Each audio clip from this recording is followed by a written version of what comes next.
Hello, everybody, and welcome back to the Podcast Boys. I am one of your hosts, Connor Nielsen, and joining me, as always, for presumably the last time we will be talking about a new episode of Twin Peaks, I guess in this turn episodes, the Comics Kid 2099. How are you doing, Comics Kid? I'm doing very good. Today is Labor Day, so I didn't have to work today.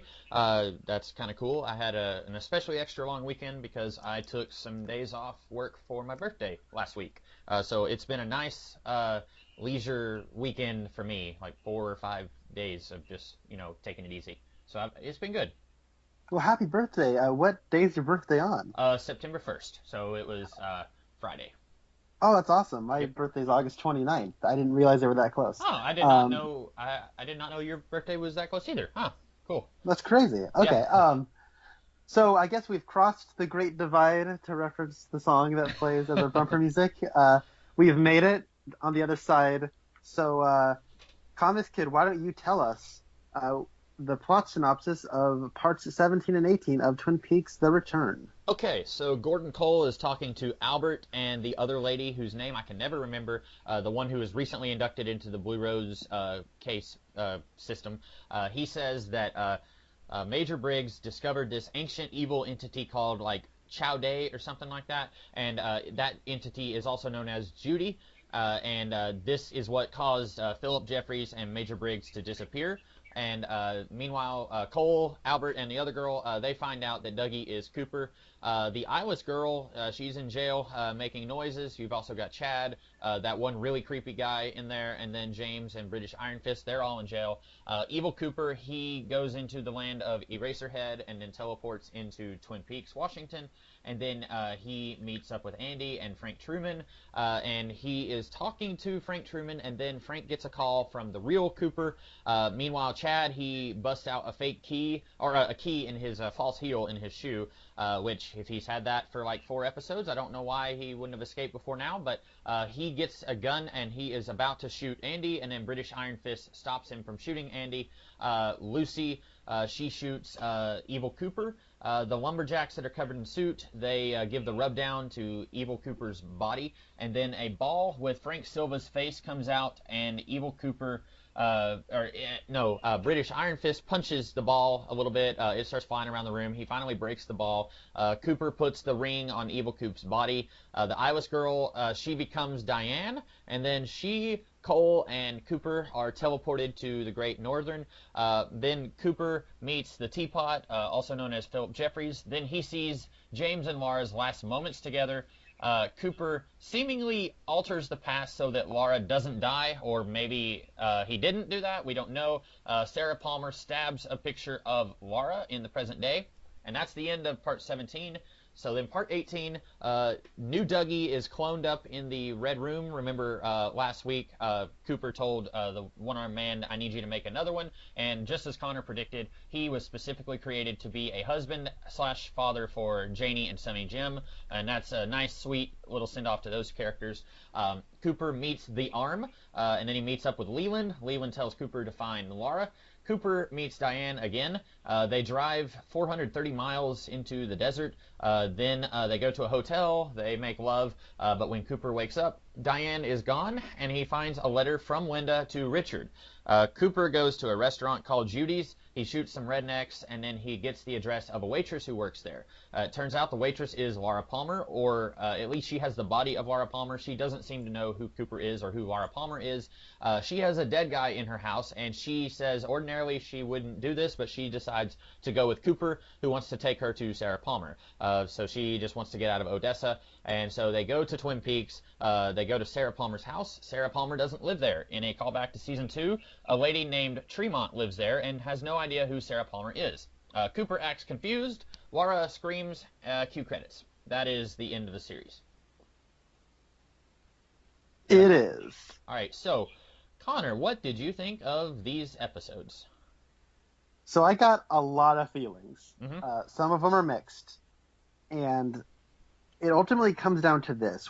I've seen these episodes twice now. The first time I watched these, it was actually the first time I'd ever seen any of these episodes live. Okay. Any episode of Twin Peaks ever live. And this is presumably the final episodes. Now, my reaction the first time afterwards go something like this. if there's another season, I'm okay with this ending. If there isn't, man, I got some reservations. Hmm. But And upon rewatching it, I was sorry. What were you gonna say in well, response to I that? was just going to ask you, prompt you about your second watching, what your feelings were, but you got it. Okay, so my second time around, I feel like all the clues are there, and I need to put it together. Hmm. That being said, um, I still okay. In isolation, these two episodes I think work just fine. But at the same time, that last episode is the ending, right? There's Yeah. so much coming that's riding on this ending that I there's a lot of time in this whole season that now feels like we wasted that time. And I've been the one that's been defending this a lot. But I can understand why a lot of people are peeved about this ending. That being said, there is some really cool stuff that's happening especially in the last episode. And I also am amazed at how much Mark Frost is in the ending, and it really reminds me of the episode Lonely Souls, where Cooper finds out about um, where we find out the murderer of Laura, and Cooper failed essentially. And how that is, Cooper as a Superman who basically can't fly. I think that's the David Lynch interpretation of Cooper, and then Mark Frost saw Cooper as a fallible hero, and we get very similarly to the very last episode of the original show. We get the Mark Frost interpretation of Cooper in the end, but we get the David Lynch way of getting there. Hmm. So I think that's interesting, and there's some really interesting things that I will go into later. But just as a broad thought, I was left kind of stunned, for better or for worse, at the ending, and it's been taking me some time to reel from this. I can't imagine what it'd be like to talk about this immediately afterwards, but I have some idea. So, Comics Kid, what did you think of the ending of Twin Peaks? Well, as you know, I have not enjoyed a single episode of this season. I think that the second to last episode is better than the last episode. It sounds like you may disagree with that. It sounds like you like the last one more. I feel like the second to last episode, part 17, feels more like a conclusion to this season. Part 18 feels like it's a 25-year epilogue to the original series, but it doesn't feel like it belongs as much with this season. And it's really weird. Like now that we've seen the entire season, there's so much stuff about the series. I could just like if I was an editor, I would just take a red pen and just there'd be just a red sea of ink all over the scripts. Like, okay, get rid of this, get rid of that.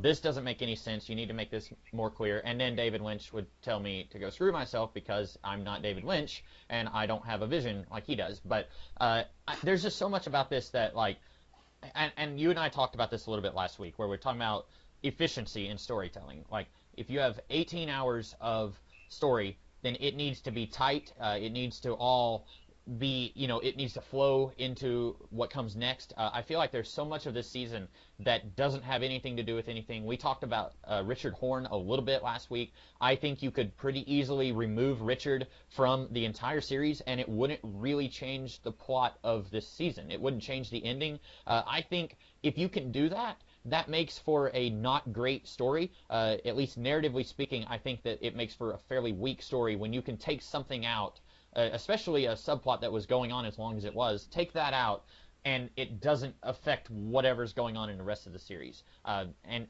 you may disagree with me there, but you and I were talking about maybe we will see Richard again in the Red Room. We didn't see him here. The whole Richard and Linda thing, you mentioned that in just about every podcast we did. I still don't know what that means. I don't know who I don't know who Linda is. I don't know what happened with Diane. I have some not great thoughts on Diane and Cooper making love. There's just a whole lot of stuff that I found weird and just very bizarre about this episode. And I haven't even gotten into the seemingly the alternate reality at the end that we've got ourselves in. There's just a whole lot of stuff here that's very strange. I agree. From what I hear, people who have seen the film Lost Highway say the ending of the final episode felt like Lost Highway Part 2. Okay. For anyone who doesn't know, Lost Highway was the 1997 film that David Lynch made. and it is a film starring what's his face, Bill Pullman, who played the President of the United States in Independence Day, as well as Patricia Arquette and Balthazar Getty.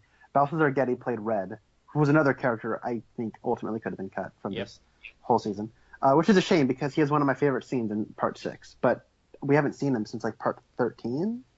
That 11? sounds right. It feels like it's been longer than that. I don't know. Yeah, the last time we saw him. Anyways, but getting back to this, or I guess getting back to Lost Highway, I heard something somewhere that that David Lynch considers Lost Highway to be in the same world as Twin Peaks. And, I mean, I don't think that you have to watch Lost Highway to even, like, get this. From what I understand, Lost Highway is a mystery film where they just took out the 2 or 3 scenes of exposition that would make the mystery make sense. That sounds like Lynch. Yeah, so all I'm saying is, from what I understand, the Bill Pullman character literally turns into a different character played by played by Balthazar Getty. And it's like this weird abstract thing, where somebody's trying to escape and they become a different person. And maybe it's even a dream where they have to become somebody else. But when it comes to this, that's what I see. I felt like, and apparently there's a lot of shots of the highway in Lost Highway, and we get that here. We have a lot of scenes of driving, especially towards the end. I would say 10 of the last 15 minutes are driving. And we get you know how Cooper said in the original series, "I just want to get on my car and go." That's what James said. Oh, yeah. I'm so sorry. I caught myself right in the middle of that. That's okay. Whenever you said that it's all driving, I was just like, yeah, it's just like poetry. It rhymes. That's hilarious. Oh man. So okay, you know what? We can get into the final episode. But let's talk about the second to last episode first. Okay. Or I guess we can talk about the chronology of everything. Yeah. You don't hate this like I thought you would hate this. But I also I'm think that disappointed. you stopped caring. Yeah? Yeah, that's true. I did stop caring a long time ago. Yeah. Okay. So it opens up where we have an explanation about Jowday, who became Judy. So how do you feel about this explanation? Because I have some reservations. This feels like a Spider-Man 3, oh no, the Sandman actually killed Uncle Ben, sort of like retcon that we get. That's exactly how it feels like, yeah. Where like it felt like this entire entire series, Bob has basically been the Twin Peaks version of Satan. Like, he is the ultimate evil. He is the one who is trying to corrupt Laura. He did corrupt Leland. He kills Maddie.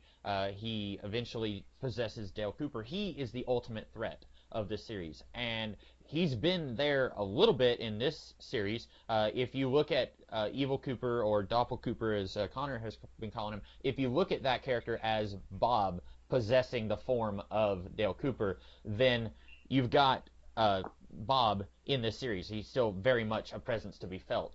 But then at the last moment, they're like, no, Bob, he's there, and like we get to punch him around like a balloon full of helium at the end. But like Judy is the actual evil, and like I don't know what Judy has even done in this series. I don't know what Judy means. It's I don't know. It's like, the Stephen King story It. They're making a movie about it. I read the book a long time ago, and it's about this evil Browncoat Eric from Geek Evolution. He called it a Lovecraft clown. It's this ultimate evil monster being that's been around for eternity, and it's killing kids in this small town, and like, it's all about the evil clown thing. It would be like if at the end of that movie they said, and there's also this other evil demon ghost thing, but then we don't really know what it's done or what its relation is to it. Like that's kind of what I'm getting here, where, like you said, it's a Spider-Man 3 thing where we're throwing something in and we're trying to say that it's been there this whole time, and it doesn't really make sense. This is one of those things where, like Gordon says, I've known about this for 25 years, and I'm going to tell you right now, and it doesn't make any sense to me. Why would he wait? Why did he even need to keep it a secret? And I still don't understand its significance. See, I had a different read of it than you did. You're talking about the concept of Judy. You're not liking that. My thing is the whole thing with Garland Briggs telling Cooper and telling Cooper and Gordon about Jowday and stuff 25 years ago. Yeah. And I'm thinking, well, when did that happen? Because uh, Gordon came by in the 5th episode from the end, and he said he thought Shelley was hot and he kissed her. Wait, no, it wasn't that episode. But he could hear her talk, but for whatever reason couldn't hear anybody else talk. He noticed the little tree thing that Wyndham Earl was listening in on. It was his bug in their office. Bonsai! Yeah, exactly. He shouted at it.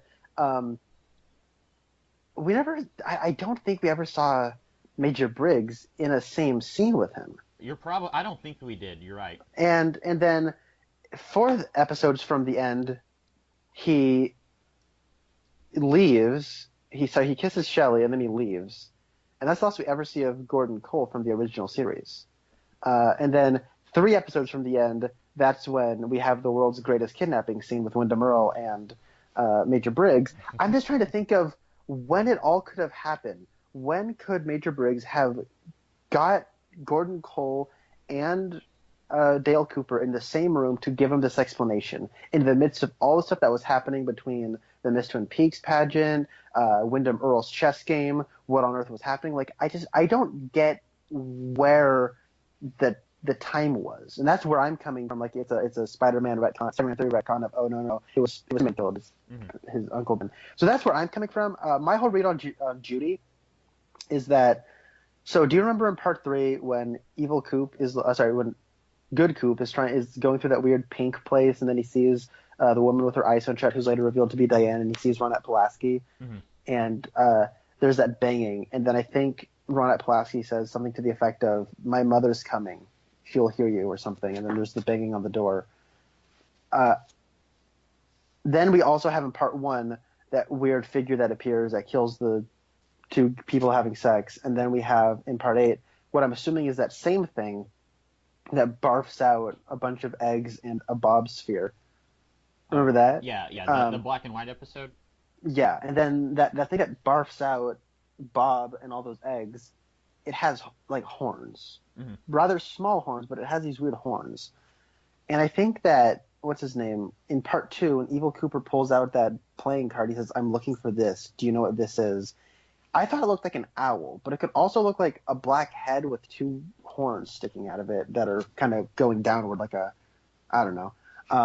And then that same symbol is seen on Hawk's map. It is seen on the little fortune cookie piece of paper that Major Briggs left.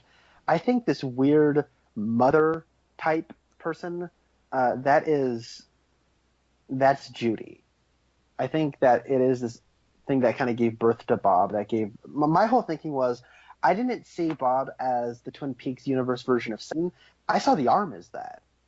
Okay. He's like, I want all my Garmonbosia, and like he's like kind of this weird reaper where Bob comes to him and he's like, I want all my Garmonbosia, and then like, he throws all of his blood on the ground, and so it's like he's the one who gets all the stuff. And the way I've always interpreted it is Mike, he killed with Bob, and then he saw the face of God and was changed, and he had a tattoo that said "Fire Walk with Me," and so he cut off his arm, and then the arm became the man from another place somehow.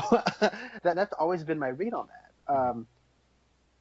And so it's just kind of like I'm just trying to figure out how Judy fits into the equation.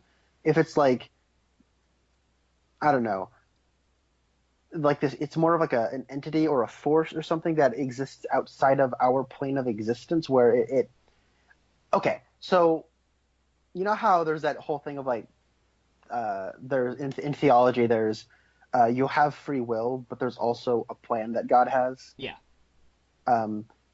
I feel like these people have their own agency, but more like an evil God, Judy sort of controls the circumstances around the characters to maybe try to influence people and push them into a direction or set them on a path, but these people kind of go on their own way. And so I think Judy's responsible for the alternate reality at the end. Maybe, possibly. I'm not exactly sure.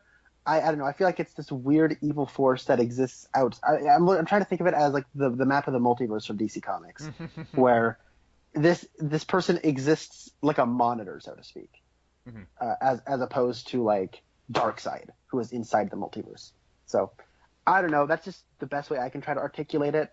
I don't have quite so many issues with when it comes to the concept of Judy or Jowday and how that's sort of like the ultimate evil as you do. I just have a problem with the explanation we're given for how the characters know. I also don't understand why Gordon would hold that secret. Yeah. But on top of that, I don't get why he's saying it now. Exactly. Like, oh, there's this thing I got to tell you. Okay. Yeah. Thanks, Gordon. Well, I don't know, like, you're right. There is no place in the original series where we could have feasibly said, this is the scene, in between this scene and this scene, that's where this conversation took place. And that's the problem with the original series being so continuity heavy. Even the really slow parts in season 2 that we hate, they're still very continuity heavy. And you can't go back 25 years later and said, this secret thing happened in between all this other stuff going on, because there was so much stuff going on. Even when they were just kind of going in circles and there was stuff going on that we didn't care about, there was still just a lot of stuff going on that was, you couldn't just easily implant something. If you had a different series, like, say, Friends, and then you said, in between this episode and this episode, this thing happened, you could do that, because those episodes were all self-contained, and the subplots very often didn't carry over from one episode to another. Or if they did so in such a way where you could still do a continuity implant if you wanted to. So you're right, that doesn't really work here. I feel like having Gordon Cole say, I've known about this evil mother of the devil or whatever, smoke monster vomiting out Bob eggs back in the 50s. I've known about all this stuff all this time, and I'm going to tell you about it now. I feel like they think that this is kind of like in season 2 when Major Briggs was talking to Cooper, and he said, have you ever heard of the Black Lodge? And then he disappears. And it's like, holy cow, he knew more than what we thought he did this whole time. Like, I feel like they think that it's kind of like that, where it's like this holy cow moment, and like you put both your hands on your head, like, wow. But it doesn't read that way to me, and I don't think it reads that way to you. I like the parts that we get where earlier this season where it's just Albert talking to Tammy Preston. That's the agent that you couldn't remember her name. Where he's telling her about the history of the Blue Rose, like what the Blue Rose Task Force is. It's basically just the X-Files and all that sort of stuff. I thought that was neat. That's stuff where I was like, oh, clever. And to your point, that opening, the original series, it is so continuity heavy. And that is what makes it really neat. Like, that's like a thing where it's like you can't just like skip those bad 8 episodes. You kind of have to watch them to understand Wyndham Earle and what the Miss Twin Peaks pageant is and why James isn't around and all that other stuff. Like, there's so much going on that you just can't skip to the good stuff at the end. But I do think you're right where what makes the whole explanation of, okay, so Evil Coop went to go see Bobby's dad after the season 2 finale, and then the day afterwards he disappeared and all that stuff. That's all fine because it takes place after the finale. Mm-hmm. We're filling in the time. But when we're going back into events that were happening while what we were watching, that's the stuff, and especially since it isn't like a specific scene where you can point, like, I'm sure like there even if there was like a scene where you could point to, this is where like the stars align and these 3 people could have been in the same room together, I don't believe that they would indulge that, because just if you're looking at it from a character perspective, none of these people seem preoccupied about anything remotely concerning that. No. And furthermore, we find out that Cooper's last words to Gordon were, if I am to go missing, please try to find me. And then I'm thinking, I thought we saw his last words to Gordon. It was something like, all right, goodbye, Gordon.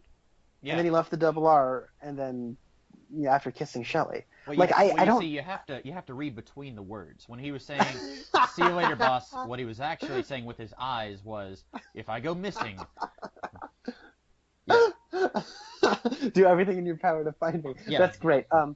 Also, another issue I have with this explanation that we get at the top, and I'm amazed, we're still in the first scene. So buckle in, folks. This is going to be a long one.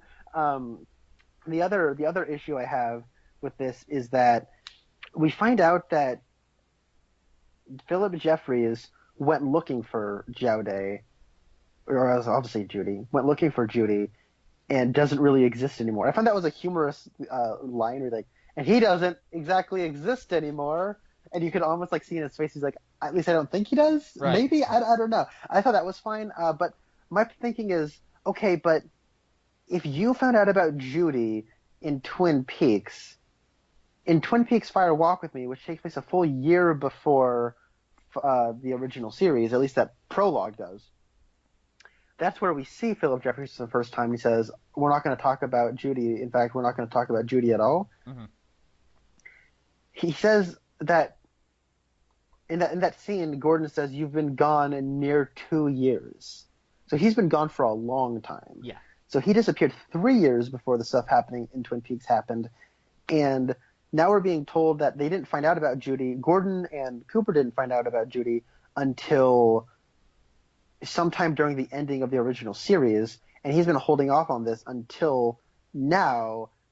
And then he's saying that the way he says it is that after what happened in the original show, that's when Philip Jeffries went looking for Judy. Maybe we could spin it like, I found out about Judy, and then I realized that's what Philip Jeffries was even talking about a year ago.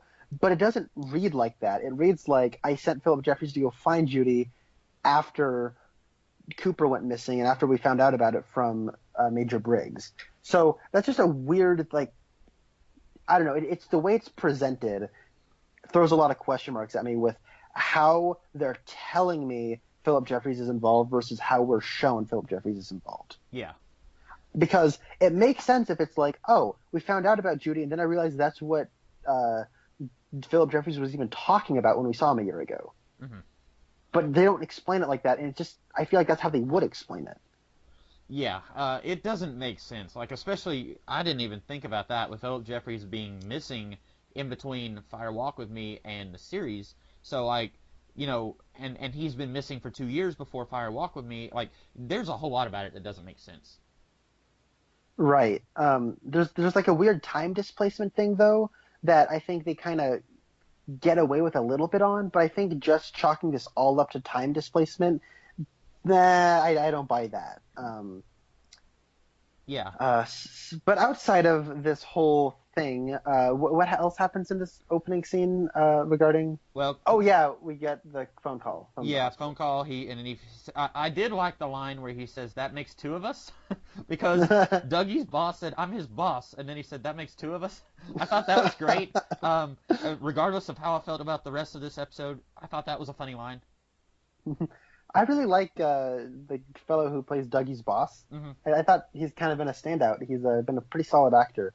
I would have liked it if maybe this is a touch. Like, this isn't like a hindrance, or you can call this a nitpick. I don't know. I thought it would have been cool if they added if he said, "I'm Bushnell Mullins," and then Gordon Cole said, "Oh, the boxer, I loved you back in the day," or something to that effect. That would have been great. Yeah. Yeah. So, do you like the reveal that the eyeless girl is actually Diane? So that's been a fan theory for the last couple of weeks. Really? Yes, it has. Because in the credits, this character has been credited as Nato. And if you remove the O from the end and spill it backwards, it sounds very similar to Diane. Okay. That's a thing, but also last episode, when it's revealed that Diane is a tulpa, or a weird, construct that we called it last week, she said, "I'm in the sheriff's station now." That's something she said. Oh, okay. Before being shot up. And so that's when I was like, maybe this eyeless girl is Diane. And because, so when Cooper brought Diane to the Black Lodge after he raped her, they did something to her to cover up her eyes or something to make her this weird slave. I don't know. It's strange. But I think it's fine. I don't see how it exactly contradicts anything. I just think it's a little on the strange side that we got a completely different actress to cover her up and then be like, no, it was actually this person. It's sort of, I feel that's a little bit of a cheat, but I don't think it's a make or break deal. What did you get from that? It doesn't bother me. I don't think that it contradicts anything. I just don't understand why they did it. It's just one of those things where it's like, and she is Diane. It's just one of those things, it's not bad, but I also don't get it. I didn't really see the point of it, but because I was thinking, especially last week when we found out that the Diane that we had this entire season was a construct, I thought, okay, then that means the real Diane has been hidden away in the Red Room. That's kind of what they did with Dougie and Cooper, or rather with, when evil Cooper came to this world, the good Cooper was stuck in the Red Room. So I figured they were doing something like that. But I guess then the eyeless girl escaped into the real world while the construct was in the real world. I don't know. Yeah, it's weird. She came to our world because she flipped a switch on a thimble in space, Mhm. and then she like flew out into space. And the last we saw, she was just like in the woods around Twin Peaks. Um, I don't. Yeah, it's weird, for sure. Um, let's talk about something that's not in this episode real quick. This is something that kind of was bugging me as we got close to the end of, well, really up until about the last 10 minutes of the last episode when I knew we weren't going to get anything. We do not have any conclusion to the Audrey stuff. What do you think of that? So this is the thing where it becomes frustrating. Where I was talking about if we do get another season, then I'm okay with it. Mm-hmm.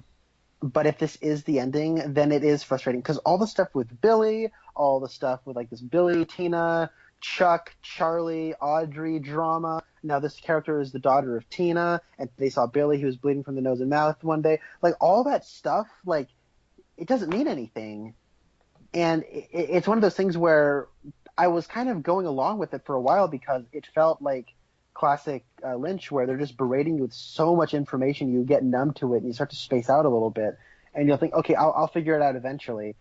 And then usually when that happens in a David Lynch movie, it does have some sort of payoff, Mm-hmm. and it doesn't here. And I just think that's really strange that you would spend so much time devoted to this whole subplot of Tina and Billy, and who's Billy sleeping with now, and who's Chuck, and Chuck took Billy's truck, and wow, that rhymed. But it was just this weird thing, and so just to have Audrey kind of snap out of something and wake up, and then that's it. There's this weird sense of why spend that much time with it? Yeah. Why spend all the chatter? Why do that? Because the reason I've always been like a big Lynch fan, I think maybe more than you, is because I'm willing to put up with all of the slowness and all of the time spent just kind of I'm trying to think of a way to explain it. This kind of fumbling with your thumbs and taking its time is that when you get to the conclusion, it all sort of makes sense. I think even Fire Walk with Me, when you look at that movie, there's a lot of very long scenes of like the pink room scene goes on for a long time, and all of those scenes to me, like they help paint a portrait of who this character is, and even the beginning stuff, I think that enough of that stuff comes back throughout the film to the point where it does have relevance, and it's not just, all right, I'm going to have a goofy episode of Twin Peaks before we get into the dark and serious stuff for the rest of the episode, for the rest of the film. I think enough of it comes back to where it is relevant, and none of this came back though. And I'm more like there's a part of me that when we do get to the ending where I want to say I think I understand the idea of just abandoning it, but just because I understand the idea doesn't mean I like the idea. And this somewhat bothered me. If this is the conclusion, which I think it might be, then I don't like this. But if there's more, then I think we have plenty of time to come back to it. Although, judging by how the final episode goes, I don't trust, I don't have a lot of faith that we will ever come back to that subplot. Yeah, well, even if they do a Twin Peaks: The Return season 2, I wouldn't trust them because judging by how they treated this season, they would probably just create another 300 characters and they would spend time with those guys and then they wouldn't do anything with this subplot. Which was already concerned with a bunch of new characters. Yeah. I still don't know what happened with Audrey. Like, was she kidnapped by aliens? Was she in a hospital? Like, I don't know. Like, she was in a weird white room that was, like, brighter than normal. So, like, my immediate thought was aliens. But, like, maybe not. I don't know. And I thought surely they're going to do something to tie that in with Cooper. You remember last week I said, I'm going to be really excited to see Cooper and Audrey on screen together. Nope. They had to kick me in the groin one more time. Like, I don't know. Like, and then there's the part where Cooper kicks somebody in the groin, and you're like, that's what David Lynch just did to me. Yep. Although I actually really did like that scene, though. Oh, yeah, we'll get to that one. Yeah, but I don't know. I just, I wish that, like you said, I don't understand why they even did any of this with Audrey. It just feels like, well, we want each episode to be an hour long, so let's throw in this stuff about Billy. Let's throw Audrey into the last 4 or 5 episodes, and that'll kill some time, and then we'll meet the quota that we need for this episode. That's kind of what it feels like to me, and that's frustrating because I don't want to watch a scene just because you need to fill an hour on the TV screen. I want to watch a scene because I want it to mean something and have something to do with the rest of what's going on. Yeah, I understand. I completely understand that sentiment. And I don't think I'm quite to the same page you are with how you feel about it, because I do want to go back and watch this more. Maybe I'm just hoping for something that isn't there. But I think I might be on your page in 2 or 3 years. I might not be. I'm still sort of reeling from this. You know what I mean? Like, I'm trying to wrap my mind around this because this was such a – I'll say this much for the ending. It was bold. I certainly wasn't expecting it. They committed to their decisions all right. Whether you agree with those decisions or not, I got to have at least some respect for going in this direction, although I don't necessarily like it. So one thing, going back to, I guess, the stuff with in Buckhorn, South Dakota, which, by the way, I was really sad that we didn't get to see the Dave Mackley and Constance Talbot. I like the Buckhorn, South Dakota Police Department a lot. That was probably my favorite part of this season. Yeah, they're great. But so they call what's her face a tulpa, and that's sort of like the weird double of Diane. Yeah. So tulpas have been mentioned before in Twin Peaks. Okay. I remembered this after we recorded last episode. Tulpas are one of the things that what's his name, Wyndham Earle, is ranting about in his cabin in the woods with Leo. Okay. Where he's talking about, these tulpas and how they exist in some kind of ancient mythology, and he starts talking, I think, rambling then about the Black or White Lodge or something. But I should say it has been mentioned before in Twin Peaks, so it is a very Mark Frost idea, because it connects to some kind of ancient mythology. I guess let's talk about the big confrontation that happens. I will say this is the best Iron Fist action scene I've ever seen. It was awesome. I loved it. This part was great. I clapped and I cheered at the end when that ball of Bob got smashed into about 100 pieces. This goes back to how I look at TV shows with I look at it very much like a mathematical formula. You have to do this here in order to do this there, and then if you do everything correctly, then you plug it into a formula and it'll all turn out okay. That's how I look at stories. So a lot of times when I watch a season of a TV show, I'll say, okay, this season could have ended like 5 episodes earlier. I say that a lot when I'm watching CW superhero shows, like Arrow or The Flash. Like, okay, they found out about the bad guy like 5 episodes ago, and they haven't done jack since they found out. In this case, we were only just introduced to British Iron Fist like 2 episodes ago, and then he becomes important in this episode because he uses his green gloved hand to punch the ball of Frank Silva. And I feel like they should have introduced this guy earlier. It felt like they said, oh, we're getting close to the end. We need to introduce some kind of weird, not quite a Deus Ex Machina, but sort of, we need to introduce something into this series to eliminate the bad guy so that we can move on with this weird stuff that we got going on here. And so they introduced this guy who explains everything about his green glove to James, and then they get arrested in a somewhat contrived way so that he can save Andy's life, and then they're there conveniently so that he can punch the ball. And like it's an action scene, but like it feels like it wasn't set up correctly, and that's the best way that I can describe that. I get where you're coming from, but I don't really agree, because my thinking is I don't see what else you could have really done with the character. He has because another big problem I guess I have with this whole series, most of these characters aren't really characters. They just sort of show up to do their thing for a little bit, and they're more in service to the larger painting, I guess, if you're trying to view this big 18-hour show as like one big, they're sort of just like, they're strokes. They're just kind of trying to be a piece of the larger whole. And one of the things that we all love about the original series is the characters, and we spent more time with them, and there was dimension to them. And I like British Iron Fist's big 10-minute long monologue about how he was visited by the man and how he was given, told to go find this glove, and how it gave him the strength of a pile driver, and how he has to come to Washington because it's his destiny. And he's talking about all this stuff, and I think it works fine. I honestly think he's one of the better characters. Like, I probably care about him more than I care about, I don't know, James Hurley. Because James Hurley was just this dude's friend, and he was just kind of around during the ending. So I don't know. I guess what I'm trying to get at is his whole thing is that I'm just sort of here looking for my destiny. I'm waiting for something to happen for me to use this glove. It's a bit Chekhov's gun, except we set up something at the beginning of Act 3 and then we pay it off at the end of Act 3. Although I will say we do meet him in Part 2. Although we don't know who we're dealing with until Part 16, but Yeah, he was there, but you said he talked in Part 2. I didn't remember him talking. I just remembered, like, they go into the bar and James is waving at Shelley's friend, and, like, we see the guy and he's wearing a green glove, but like you said, we don't find out what that's about for another 15 weeks or whatever. yeah. And his line of dialogue was, "Yeah, this place is great." So, anyways, but I will say, though, that he does finally get to use his green glove action. Like, it should be the stupidest thing ever, but I think it was awesome.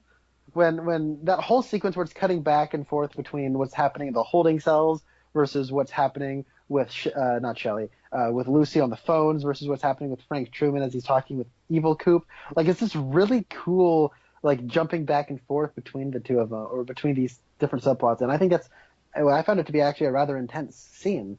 Build up tension very well.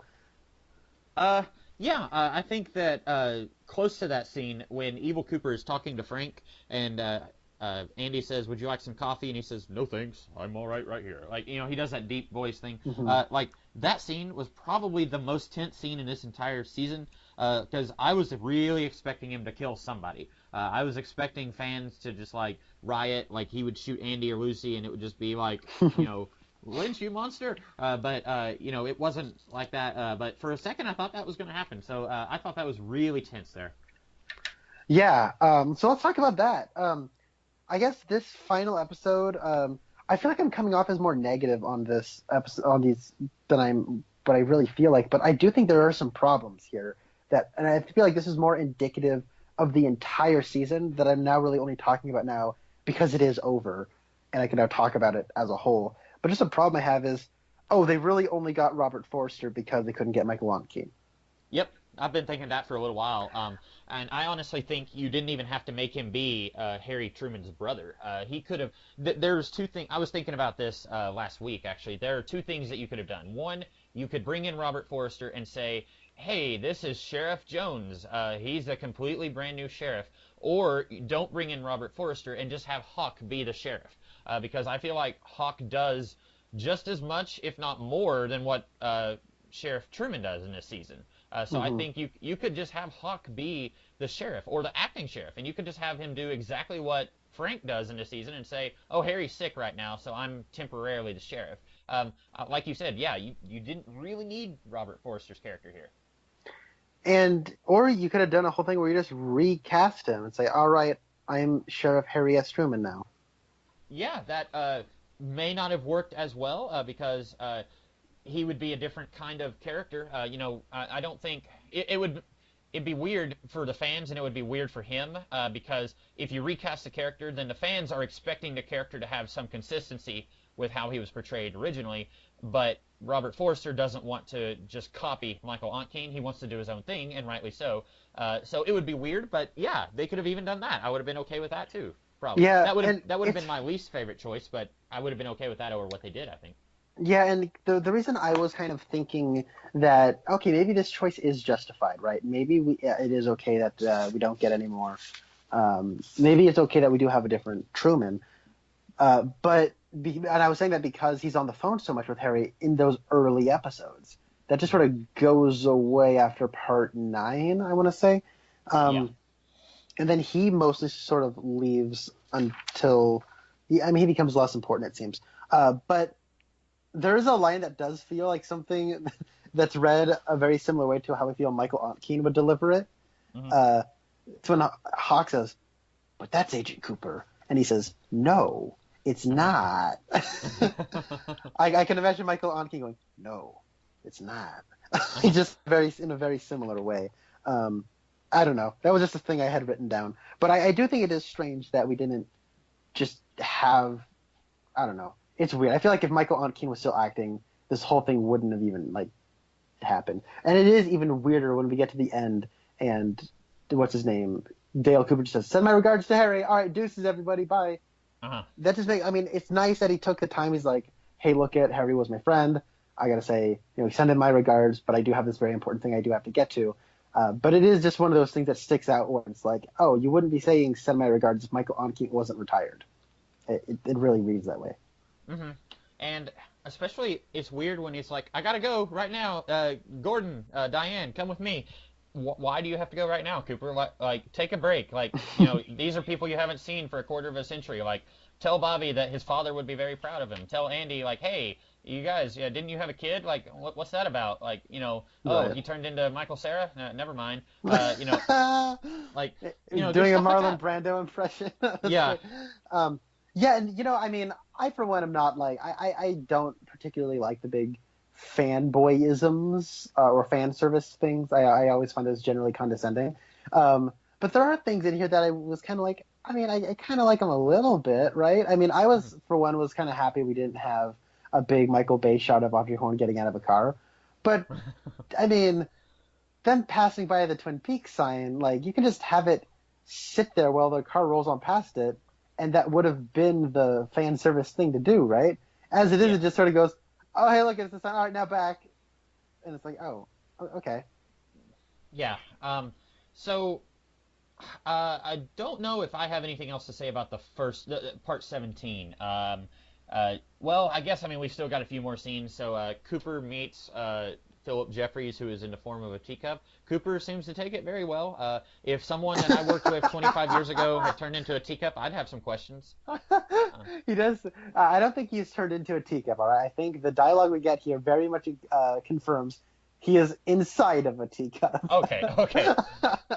I would still have some questions. I'd be like, "Are you okay in there? There's steam coming out. Like, is that like a sauna in there? Are you breathing it in? Like, what's going on here?" But yeah. One thing before we even get to that, for a long time, Cooper's face is just superimposed over everything. That was weird. I didn't get that. Did you like that?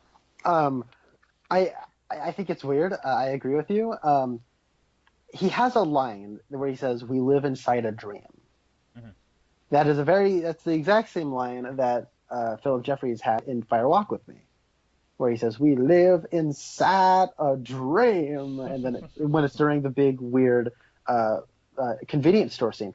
But after he says that, it starts to feel, and Spencer mentioned that, Spencer mentioned this while we were watching it, that it felt very similar. It almost felt like we were doing the Scooby-Doo ending in Wayne's World, where, "Oh, look at Gordon, right on time, and here's Hawk, and Bobby, why not? Hey, everybody." And all of a sudden it's a wide shot where they're all standing in his office, and then he says, "This is exactly how your father foretold it, Bobby. He knew what was going to happen." And then, "Diane, Cooper, all right, see you guys," and it just kind of fades out. "And do you have the key?" "Yes, I do. How did you know about this key?" So it's like this weird, it almost feels like a parody of like a Scooby-Doo, everything wraps up in a nice bow ending. Except you have this big face over it, and you're like, "What's that about? Something ain't right here." And then he says, "We live inside a dream." And then things get super weird. He looks at the clock, and do you remember what the clock says? What the clock is doing, I should say? It was like 5 till 3, and it was like going back and forth, like 1 minute, like back 1 minute, forward 1 minute, and it was kind of doing that.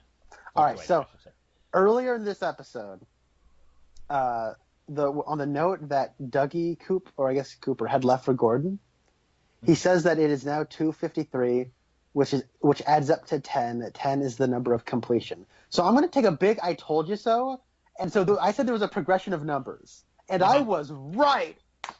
Yes, I was.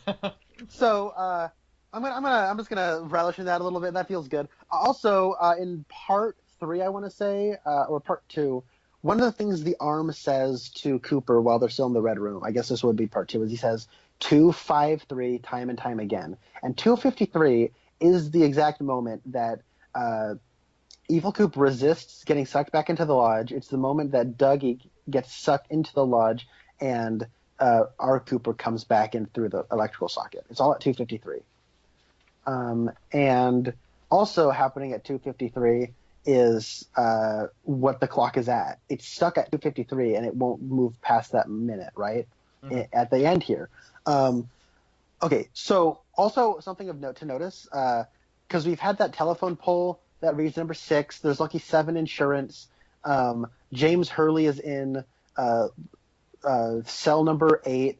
There's just a bunch of stuff like this everywhere.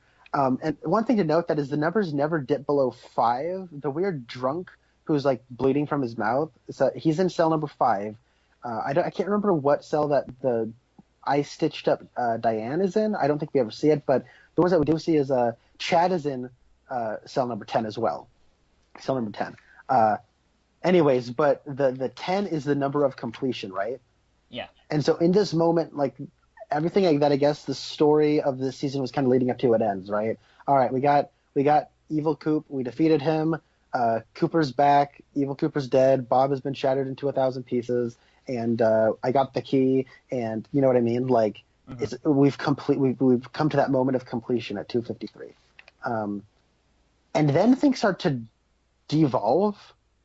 Like things. That's a good word to use. Yeah. But here's the thing, though. Things start counting down. Okay. I guess I'll say this. We'll get into episode 18 a little bit, but I won't talk about specifics. So it starts with the clock is stuck at 253, which adds up to 10. Then he is using room key 315. 315 adds up to 9. Then when he goes to talk to what's his name, Philip Jeffries, he says, "This is where you'll find Judy. There's somebody. Do you ask for this?" And then the owl cave symbol comes up, and it turns into an 8. Or an infinity symbol. Either one, yeah. Yeah, either one. But it does. I think it looks like an 8. And then in part 18, they go into a motel, room number 7. That's the one that Cooper and Diane stay in. And then when Cooper goes to meet Carrie Page, not to be confused with Karen Page, when he goes to Carrie Page's house, outside there is the telephone pole 6, which is the same telephone pole that we see in the Old Trout Trailer Park, both in Fire Walk with Me and the new series. Mm-hmm. So it's just like we start to see the numbers counting down. I was talking about how there was a progression of numbers throughout, and now it's counting down. So that's just something I noticed. So I'm just going to leave that there, and you can respond or take us somewhere else. Well, did I ever say you were wrong about the numbers, or did I just kind of have a no comment situation going on? Oh, you had a no comment situation. Okay, good. I was like, when you were relishing, I was thinking, should I feel guilty? Should I feel like yeah, I never really had any thoughts on the numbers, but yeah, you were right. Numbers were important. I guess it's cool to see the Owl Cave symbol come up again. I don't really. I guess let's go ahead and get into Cooper watching the stuff that happened in between Fire Walk with Me and the original series. Watching that and then interfering with the events and maybe causing an alternate reality. I don't know how to interpret this, because we see Cooper, he intersects with Laura before she goes to meet Leo and Jacques and Ronette. And then he says, what does he say? I don't even remember, but she says, do I know you? And then he grabs her hand and they go off, and then we flash forward into the future and her body wrapped in plastic disappears from the beach, and then we get a repeat of the scene at the very beginning of the series where Josie is putting on makeup, and then Pete comes in. It was nice to see Pete again, even though this is archived footage, and he says, I'm going to go fishing. Then he goes out onto the beach, and then I'm assuming this is a shot. It's a shot from someone very far away, and it's someone who I assume is just wearing flannel and a hat, and it's not actually Jack Nance, but he's fishing, and he doesn't find Laura's body because Laura's body is no longer there. Now, what do you make of this? Did he actually cause there to be a parallel reality, or no? Because after we see that he has maybe caused a parallel reality, Sarah Palmer takes Laura's picture and starts stabbing it. And then in the next episode, Laura Palmer or Sarah Palmer seemingly doesn't exist anymore. So I was a little bit confused here. I don't mind saying. Me too. Okay. Okay. So let's. This is kind of some fun stuff to speculate about. I heard a lot of people saying that this would have been the perfect conclusion. I don't know how I feel about this being the perfect conclusion, though. So I will say it's great seeing one of my favorite scenes from Fire Walk with Me again. Mm-hmm. Although it doesn't have the music playing, and it's in black and white, which I don't mind black and white, but it is different. Are we talking about when Laura flips the bird to James?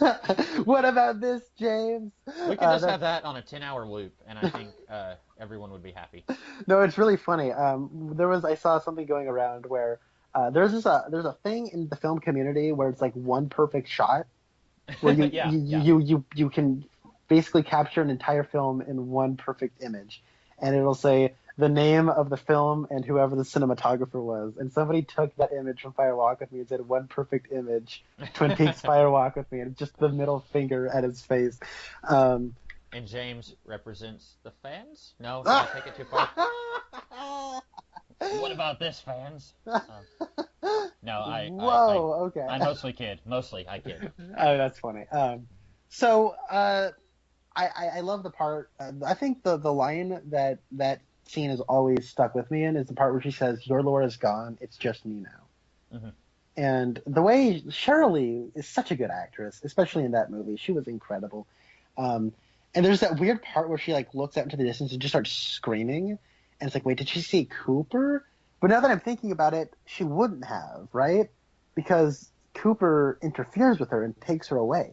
Right. So she couldn't have seen Cooper. Maybe that's just playing with, the time travel antics. I don't know. Either way. What was that?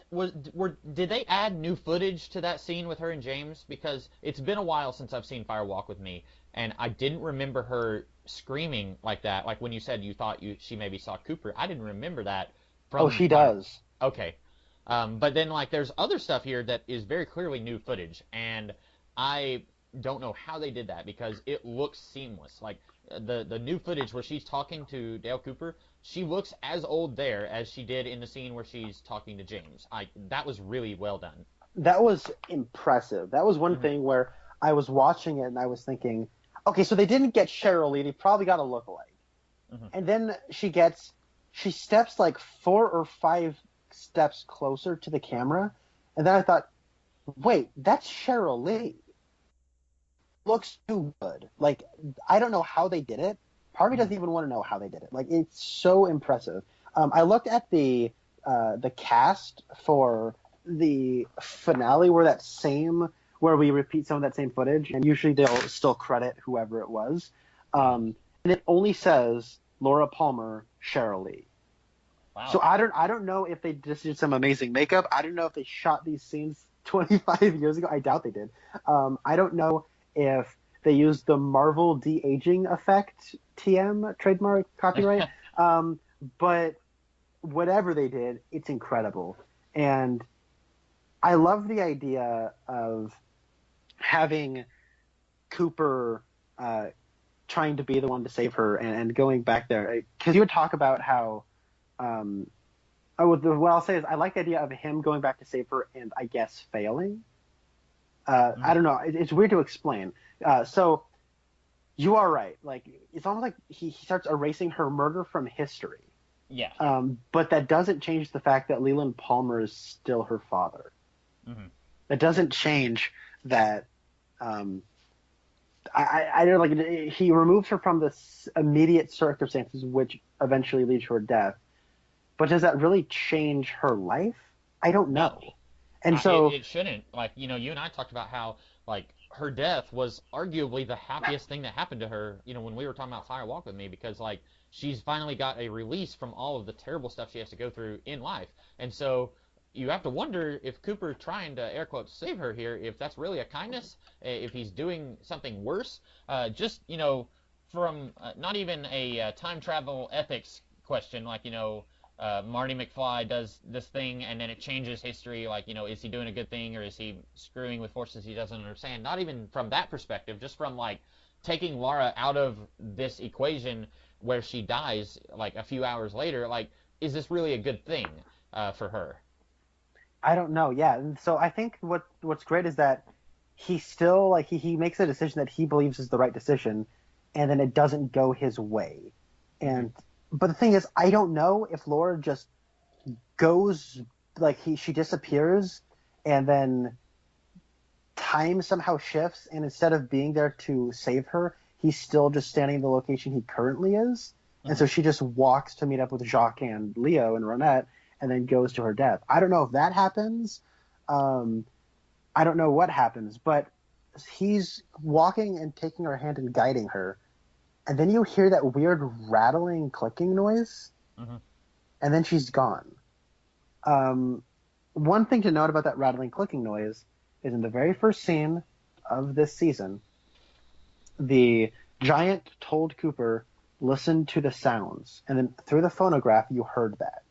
Mm-hmm. And he said, they are in your house now. Or they are in our house now. And he says, it is? And then he says, remember, Richard and Linda, remember 4:30, Richard and Linda, two birds with one stone. And he says, I understand, and then he disappears. So I also like the idea of that maybe because of something is being in the White Lodge or something like somehow this, I don't know, I guess Judy is possessing Sarah Palmer, and this is causing her to like stab the picture, which does something. I don't know. Like, I don't know how to properly explain it out loud, but it sort of makes some kind of sense on a subconscious level to me. Like, it all sort of fits, but I just can't properly articulate it. Yeah, that's my thinking. Yeah, I don't know. I thought whenever Cooper found Laura, I thought, okay, maybe her new name is Linda, and it's like, nope, her name was like Carrie or something like that. Yeah. And then I thought, okay, well, he's gonna bring her to meet Sarah, and since Sarah is very clearly a demon of some kind, and she killed this uh, misogynistic lumberjack guy, she's gonna see Laura Palmer and she's gonna kill Laura Palmer or something like that. And the Giant's gonna come in and say it's happening again. And I don't know. Like, I kept having all these ideas, and then the show didn't do that, and I was still very disappointed. And I think part of it is I still don't understand. Like, even talking about it with you now, I still don't understand what's going on. Like, it's just I feel like there's 15 minutes of missing footage, but that's probably not true. Mm-hmm. Where are you talking about the 15 minutes of lost footage? Just anywhere. Like, I don't know, somewhere in between the last like 5 minutes of the part 17 and like throughout part 18. Like, I feel like we needed just a little bit more something to explain what's going on here. Like, is this a new alternate reality? What exactly is going on here with Sarah Palmer stabbing the picture? Stuff like that. Right, right. So I guess I should say that two birds with one stone shows up in this episode. Yeah, Cooper said it to Cole, right? Gordon Cole. Yes, yes. He said that. No, yeah, because he said, if I ever get lost, do whatever you can to find me. I'm trying to take out two birds with one stone. I don't know exactly what that means in the Yeah, context of what he's trying to do. and there's a lot that the Giant said. The Richard and Linda. I still don't really know what that means. And the two birds, one stone shows up here, but I don't understand it, like you said. Mm-hmm. Um, Trying to think if there's anything else in this episode that I guess that's all I had to say about this episode. Did we want to go ahead and jump into part 18? Yeah, let's do that. If I think of anything regarding this, I mean, I can just talk about it. Okay. So you once again have your chance to do the I Told You So dance because the new Dougie is created here, and he goes and he spends the rest of his life with Janie and Sunny Jim. Yeah, I thought that was sweet. That was nice. Yeah, and you pretty much nailed that last week. Mm-hmm. So then the rest of this episode, like I said, I don't really know if this takes place in a new alternate reality where Laura never died. If it does, why does Laura not remember that she is Laura Palmer? Why does she have a dead guy in her room? And then at the very end of the episode, she seemingly does remember part of Laura's life, and she screams. We get a lady named Tremont, but it's not the same. It's not either of the Tremonts that we've had before. It's a lady named Alice Tremont this time. I don't know. Take us somewhere, because I don't. There's a lot of Okay. this episode that doesn't make sense to me. Okay, so I think this episode is very straightforward and completely normal until about 2 minutes into it. So, um, it opens with evil Cooper on fire in the Black Lodge, Hmm. and what happens is we should probably say that Cooper put the Owl Cave ring onto evil Cooper, and that sent him back to the lodge. And I will say, speaking also, sorry to jump all the way back to part 17, but the Mitchums were great. They were awesome. Where Robbie's like, "What's going on here?" And then Jim Belushi took the effing words right out of my mouth. That was wonderful. And then like after like all this crazy stuff happens, I think it's Bradley, the one played by Robert Knapper, just turns to Jim Belushi and says, "Hey, one for the grandkids, right?" Hmm. I think they're wonderful. They really turned out to be some of my favorite characters from this season. I thought they were a lot of fun, and they're really I liked them a lot. Yeah, they were funny. I mean, they turned out to be like much more substantive and interesting than I ever thought they would be when we first met them. Hmm. But so anyways, so back at the Black Lodge, Evil Cooper has been brought back. He's burning to death, I suppose, and then he goes away. But then something happens where, okay, I'm gonna check this out really fast. What happens is everything just sort of cuts, and then it jumps to the one-armed man from part 2 talking with Cooper, and he says, "Is it future or is it past?" Hmm. That's a line that he has, and that was his first line from this season to Cooper. And if you remember, he said, "Is it future or is it past?" And then he disappears, and then what's his name? Laura Palmer shows up and then talks to him for a little bit, and then she whispers in his ear, screams, disappears, and then it cuts back to the one-armed man, and he says, "Is it future or is it past?" That happened in part 2. Yeah. And then he said something like, "Is this the story of a girl who lives on the end of the road," or something like that? Yeah, okay. So this time around, that's something the arm says, Oh, okay. or the big tree. So okay. So it's so weird. I'm trying to think of the series of events. Hold on, I'm looking at the cast really fast. I'm not seeing any name that says Laura Palmer younger. I'm not seeing that at all. So I guess that was Cheryl Lee somehow. Anyways, I'm sorry. 1 second. I'm trying to sift through a lot of footage right now. Do do do do do do.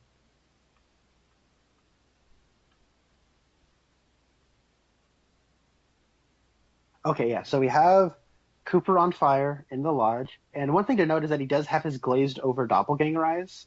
Hmm. That's something he didn't have throughout the entire season. Dougie gets transformed, and he goes back home. And then, okay, so here's the thing. We cut back to the footage of Cooper leading Laura through the woods. We hear the rattling, clicking noises from part 1, and then he turns back, and she's not there. And then it cuts to him in the Black Lodge with the one-armed man saying, "Is it future or is it past?" From here on, I don't know when this takes place. I don't know if we're jumping back in time, like Cooper's on a weird loop or something. Like, Cooper, you failed, you had your chance to get out, but now you're back in the lodge somehow. You failed your mission. But the only reason he's in the lodge is because of Doppel Cooper, right? He left. yeah. He took him over, he left, and now he gets to be out in the real world. And Cooper has to stay in for 25 years. And the reason he can't go out is because the evil doppelganger, he refused to come back in. I don't know. So I don't know if this is taking place in the future when he goes back to the lodge after he doesn't bring Laura home. And so now, and that's the big question that the Wonder Woman asked: is it future or is it past? So it's this weird moment. I don't know when this takes place. I don't know if this is a side story, if this is a parallel universe, or like this is how it could have happened. I don't know if this is Clue, right? Or this is how it could have happened. I don't know, and it is weird. And then he goes to talk to the arm, and the arm says, "Is it the story of the little girl who lived down the lane?" is it? And then he remembers Laura whispering in his ear. Mm-hmm. So I feel like I've just talked for a little while.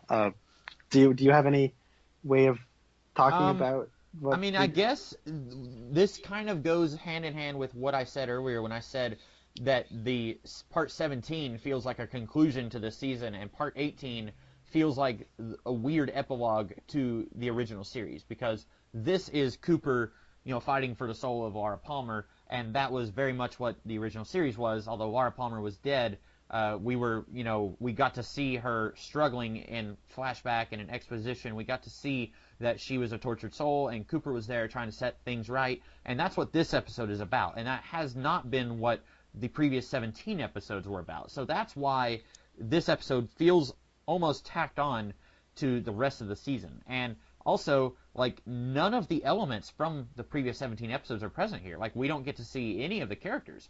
We get to see Diane briefly.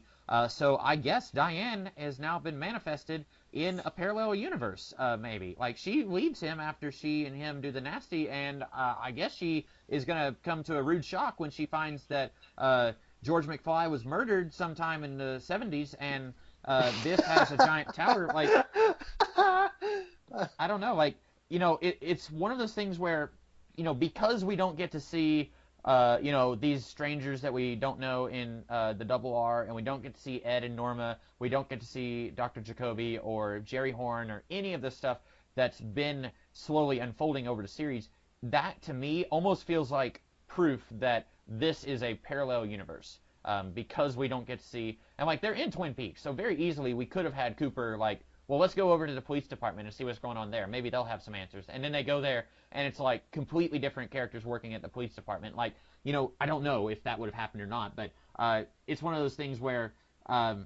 it's weird and it's interesting. I wasn't paying attention to like the cars and stuff, because here I am thinking that this is a parallel universe, but maybe this is a time travel thing where this is like in the 1960s. I didn't even look at like all of the vehicles and stuff, but maybe this person owned the house before the Palmers did. Maybe, I don't know. Maybe this is a young version of the old woman. Maybe this is the younger version of Miss Tremont. No, that could be. That'd be very interesting. Yeah. And but yeah, there's just so much here where it's just basically the only commentary that I have is, well, this could be what it is. Like, we don't really know. Mm-hmm. I do have something to say about Cooper and Diane having sex. That was weird to me, because it almost feels like this episode is treating these two like star-crossed lovers that we've been following their will they won't they this entire time, and that's not what we've been getting. Diane was just like a non-character that Cooper would talk to via his tape recorder in the original series, and Cooper hasn't shared any screen time with the real Diane this entire season. So it felt weird when, like, the first half of part 18 is building up to these two having sex, but that's not really been a through line throughout this entire series, either this season or the original series. So that felt like they were wanting us to think like it's Ross and Rachel, and they finally got their kiss, and they finally, all that unresolved sexual tension has been taken care of, but that's not what it's been. So were you weirded out by that, or was I the only one? Yeah, I also thought the scene was trying to play it as odd and creepy, though. Okay, yeah, well... There's this weird low hum that's sort of playing, and it's playing that song from part 8, that, like, slow 50s, and the twilight of... That song's playing while the little girl's in her room, and there's, like, the people at the diner and the old mechanic, and then that's when the God of Light guy comes into that same radio station and, like, kicks the needle off and crushes the people's heads and starts talking, doing his weird chant thing. So it would have been really creepy if, while these two are in the middle of it, if the God of Light guy just busts in and says, God of Light, and while they're, like, right in the middle of doing their thing, that'd be weird, wouldn't it? Yeah, Diane achieves orgasm and looks down, and all of a sudden Cooper's not Cooper, and he goes, God of Light, and she goes, oh! No, that would be so wrong. Oh, I would have nightmares if that had happened. So, yeah, it is creepy, like, but I don't really know why that scene... Again, it almost feels like they're like, well, we have a full hour here, and we only have, like, 40 minutes of Cooper and Laura Palmer, so why don't we have these two have sex, and that'll kill a little bit of time. Like, you know what I'm saying? I don't agree with that, and I'll get to it, because it's stuff in that note. All right, so one thing weird that happens, I'm jumping back to the Black Lodge really fast. after he's told, is it the little girl? Is it the story of the little girl who lived down the lane? Is it? Then he remembers Laura whispering in his ear, Hmm. and he like remembers that she told him something, and then he goes, and then it feels like he's filled with some kind of purpose, and he walks down the aisle, and then he opens up a door or opens up a curtain, and then there's Leland, and he says, "Find Laura." The exact same one line he had in part two. If Hmm. you remember him in part two, he told him to find Laura as well. And then he almost seems to have some kind of control in the Black Lodge, where he's walking towards the exit, and then he uses his hand to pull like a Professor X, and then the curtains start jiggling, and then he's walking out of the lodge, and then there's the real Diane waiting for him. So I don't know if this is taking place after the events we saw where he failed to bring Laura back, because you had said couldn't remember in part 17 if he had a line to Laura. He's told her, "Let's go home." He's telling her he's wanting to bring her home, and maybe that's what he's supposed to do. Maybe he's supposed to bring her to the White Lodge because that's her real home. I don't know, because maybe it is, because that's where I guess she was born. She was created into this golden ball. But he leaves, and then there's Diane, and it's the real Diane because it looks like she's a walking Black Lodge. She's got red hair, and it's not like natural red hair. It's like bright red hair that is clearly dyed. And her fingernails, I don't know if you noticed this, are painted black and white in alternating pattern. I did notice that, yeah. So it's kind of strange. So then they leave, and they kiss, and then he gets in their car, and they drive 430 miles. Remember 430? There we go. Also, another question that's kind of dangling. Andy went to go see that one guy because he owned the truck that ran over the kid, and the guy said, "I can't talk to you right now. I'll meet you in 2:30. I'll meet you in 2 hours. It is 2:30 right now." Mm-hmm. So, he's going to meet him at 4:30, and then Andy is kind of waiting around for him, and he checks his watch, and it's 5:10. So Andy was a good sport and waited there for a full 40 minutes before he never came. But then we have that ominous shot of the dude's trailer that he's living in, or his house that he's living in, and you're like, what happened to that trailer? What happened to that house? That's very creepy and ominous. It happened at 4:30, presumably. I don't know what happened. Yeah, I don't. If we get another season, we might be able to delve into that. Maybe not, but we might. But as is, it's just kind of another thing of, okay, so why was that there? Why have an alternate meaning for 4:30? I don't get this. I'll be honest. Even if we do get another season, I won't watch it. This feels a lot like the X-Files to me, where they hype up, hey, we're getting a new season of the X-Files, and then it ends on such a screw you to the fans, and that could also be interpreted as, well, we're setting up the possibility of a new season, but I want this season to be a self-contained unit that I can look at as a complete piece. It's okay if you give us another season, I guess, although, we had both said we don't really want them to do that, but I don't want this to just be set up for more stuff. I want this to be its own thing that's not set up. Yeah, no, I agree. That's kind of the same problem that Batman versus Superman hit, right? Where it's Yeah, definitely. And Iron Man 2 hit and all that sort of stuff. I mean, I don't think this is as bad as Iron Man 2 or Batman v Superman, but the thing is, we get 430 miles. I don't know which direction this is. They just traveled 430 miles, and they're at a location. One thing to note is that he kind of tells Diane to kiss him, and it's the same. And he kind of puts his arm up on the chair, and he says, "Kiss me."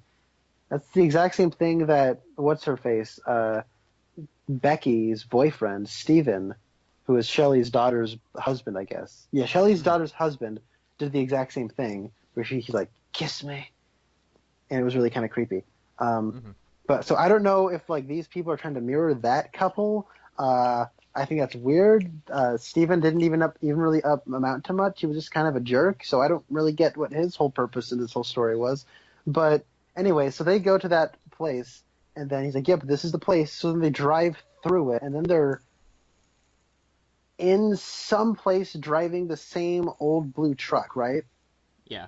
And then they pull over at the motel. He gets out of the car or out of the truck, goes in to grab a key and rent a room. And then Diane looks out and she sees herself come out from behind a pillar. Yeah. And that was strange. Don't really get what that means. and then Cooper comes back and says, "Come on in." She turns on the light, and he says, "Turn off the light. Come over here." And I don't know, but this is about you. But this was the moment where I realized that Cooper was starting to act like his evil doppelganger, at least in his mannerisms and the way he talked with a low voice. So, I just thought I was kind of picking up on that, and maybe a little. Yeah, and then the part where she's getting it on with him, all of a sudden it's just so weird to me. Where, like, the reason that whole scene plays so strange to me is there's just no passion in his face. Mm-hmm. He's just sort of staring deadpan at her while she's, servicing herself, I guess, and then she covers up his face, and I kept expecting her to look into a mirror and see Bob in it or something. Either he's Bob or she's Bob or something, but that never happened. Both of them are Bob. Bob with that red wig on, having sex with Bob. That'd be weird. Okay, so then they wake up, all right, and there's some interesting things that are said in that letter. Mm-hmm. It says it's written to Richard from Linda, who we still don't know who that is, right? I think he woke up and now he's a person named Richard.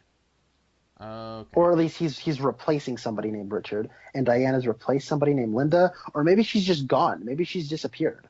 I don't know, but either way, when he gets out, he does not get in the blue truck. He gets in a black car. So, and they're not even at the same motel.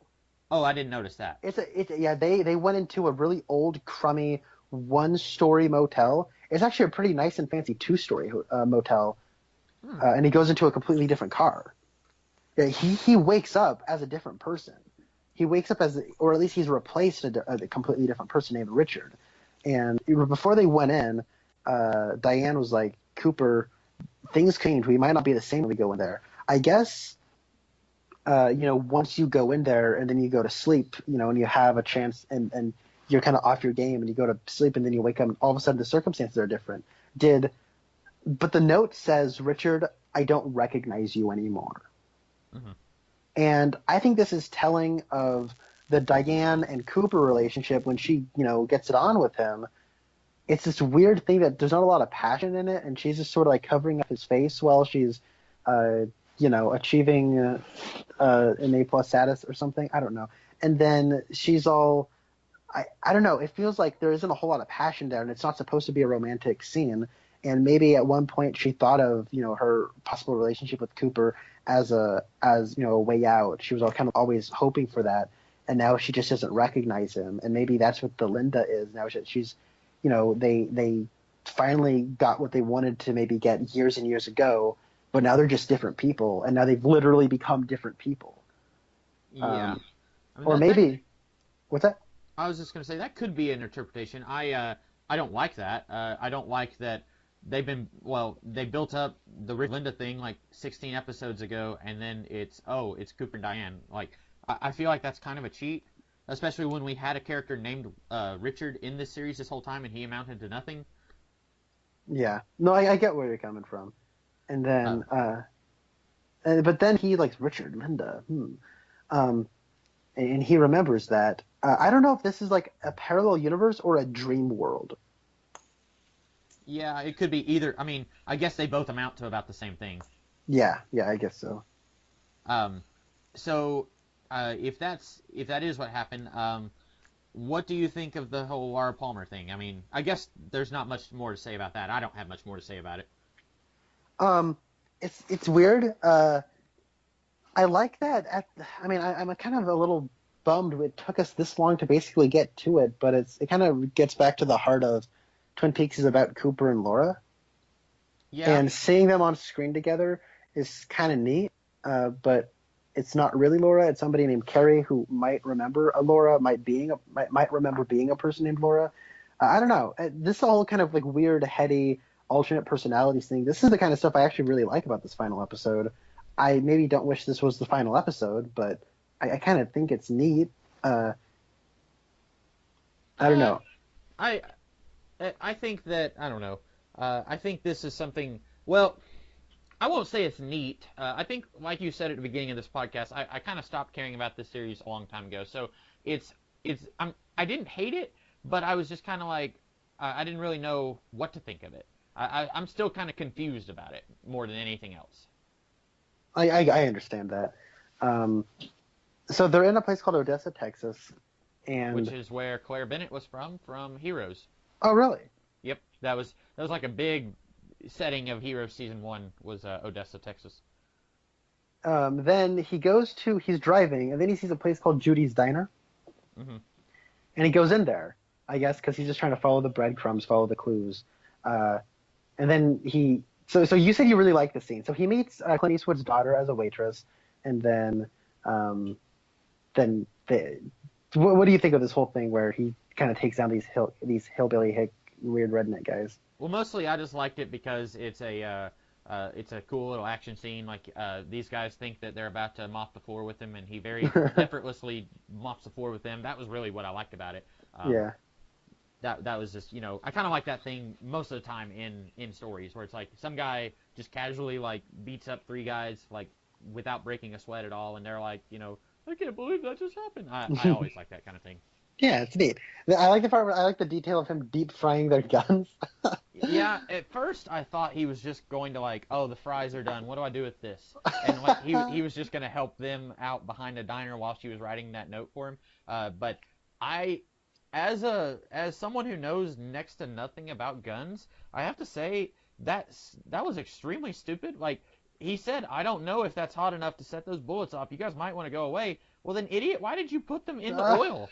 Like tell these 2 to call the cops and then leave their guns way over here and then say, don't let these guys get those guns. The cops will be here soon. Yeah. I don't know. But That's a good point. I did like when he said, like, where does this go? Where do I hang the fries here? Yeah.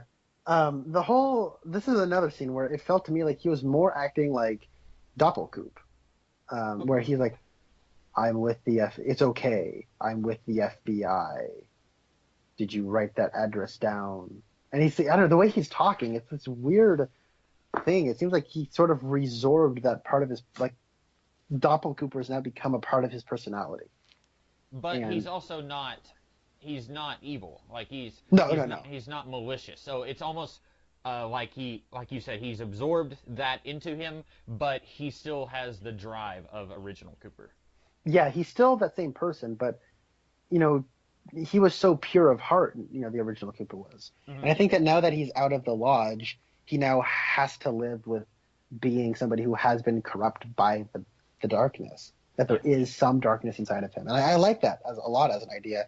And maybe as a result, that's why he can never complete the mission. He's not as pure as he thought he was. He is somebody who is, and that's why. I mean, I don't hate this as an ending. I just don't understand why everything else in the season that we don't ever touch in these last 2 episodes had to be here. Mm-hmm. If this was the ending, because on this by itself, I think this is a fine ending of Cooper failed 25 years ago, and he didn't really learn his lesson. And now that he's back, he's still failing as a consequence because he still believes that he is pure of heart when I guess he isn't. So I think that's a decent ending, and as a result, he has to constantly live and go on these missions that are just going to end up to no avail, and he's sort of stuck in this Twilight Zone-esque time loop where he has to like find a woman that's like Laura and follow these breadcrumbs in a dreamlike world where the clues and like names and locations and faces from his old life are present here, and he's following a breadcrumb mystery to try to solve it, but there is no answer at the end, and that's his punishment, or that's his hell. I think that's actually a really interesting idea for an ending. Yeah, and I just wish that the previous 17 episodes had actually been building to that, where instead it feels like the previous 17 episodes are its own thing. So it could have worked, I think. It almost feels like they had a whole chalkboard full of ideas, like possible ideas of this series, and they said, okay, here's everything that we have written down, and instead of saying, okay, this could work, but this doesn't work with what we already have, and basically getting rid of the ideas that they didn't think would work, it seems to me like maybe they just said, okay, we're going to make all of this be season 3, and I don't think that worked out as well as they thought it did. Okay. There's a part of me that does like wonder because, okay, so there's this thing of this whole episode or sorry, this whole season up until this point was Cooper's plan. I guess he and the Wonder Man had a plan all along. Because when he woke up last episode, it's like, all right, this is going to go here. You do this. I'll go do this, blah, blah. You know what I mean? Like, he just has this whole thing down. And, okay, I need you to make another one. Here's some of my hair. Do you have the seed? And then the Wonder Man's like, okay, you have to wake up. Don't die, don't die, don't die. The other one didn't come in. Now one of you has to die. He's been saying this as he's appeared to Dougie Coop throughout the entire season, right? And he says, you're awake. Finally. I thought that was a funny moment last episode. But it seemed like they had a whole plan in place for what they were going to do, and it sort of came into play. But he wasted his time. He wasted his time, and as a consequence, he failed. Mm-hmm. And now this is all. And so I see this as like a weird epilogue to both the season we got as well as the original show. And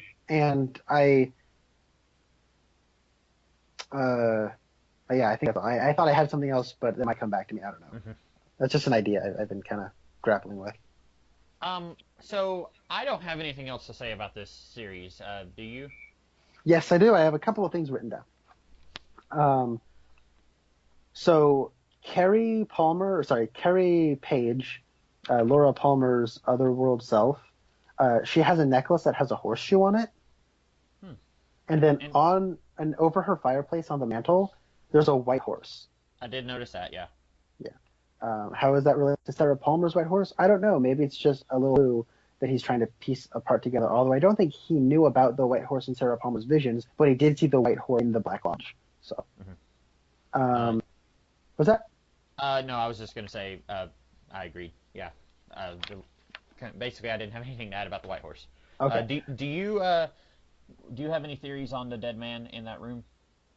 No, I just think that's one of those things where she is a woman who has basically had her own life and it's been full of trouble and chaos, and she's trying to run from something very similar to the real Laura, and that he kind of stumbles upon another person's story, and now their story is kind of becoming one. They're moving on. I think it's just sort of adding a sense of history to this character.